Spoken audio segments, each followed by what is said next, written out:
Numbers chapter 9. The Lord spoke to Moses in the desert of Sinai in the first month of the second year after they came out of Egypt. He said, "Make the Israelites celebrate the Passover at the appointed time. Celebrate it at the appointed time, at twilight on the 14th day of this month, in accordance with all its rules and regulations." So Moses told the Israelites to celebrate the Passover, and they did so in the desert of Sinai at twilight on the 14th day of the first month. The Israelites did everything just as the Lord commanded Moses. But some of them could not celebrate the Passover on that day because they were ceremonially unclean on account of a dead body. So they came to Moses and Aaron that same day and said to Moses, "We have become unclean because of a dead body, but why should we be kept from presenting the Lord's offering with the other Israelites at the appointed time?" Moses answered them, "Wait until I find out what the Lord commands concerning you." Then the Lord said to Moses, "Tell the Israelites, when any of you or your descendants are unclean because of a dead body, or are away on a journey, they are still to celebrate the Lord's Passover, but they are to do it on the 14th day of the second month at twilight. They are to eat the lamb together with unleavened bread and bitter herbs.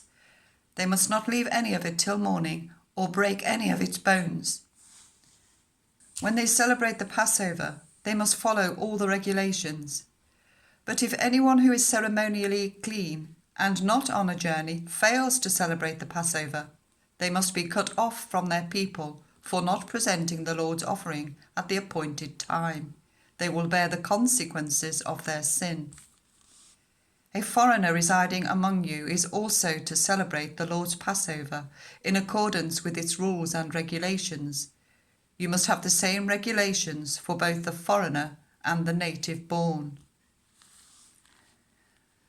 On the day the tabernacle, the tent of the covenant law, was set up, the cloud covered it. From evening till morning, the cloud above the tabernacle looked like fire. That is how it continued to be. The cloud covered it, and at night it looked like fire. Whenever the cloud lifted from above the tent, the Israelites set out. Wherever the cloud settled, the Israelites set up camp. At the Lord's command, the Israelites set out, and at his command, they set up camp. As long as the cloud stayed over the tabernacle, they remained in camp.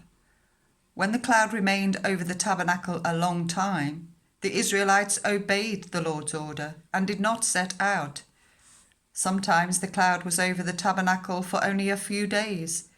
At the Lord's command, they would set up camp, and then at his command, they would set out. Sometimes the cloud stayed only from evening till morning, and when it lifted in the morning, they set out. Whether by day or by night, whenever the cloud lifted, they set out.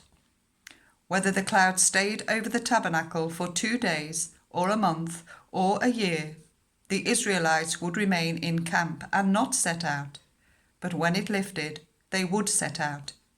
At the Lord's command, they set up camp, and at the Lord's command, they set out. They obeyed the Lord's order in accordance with his command through Moses.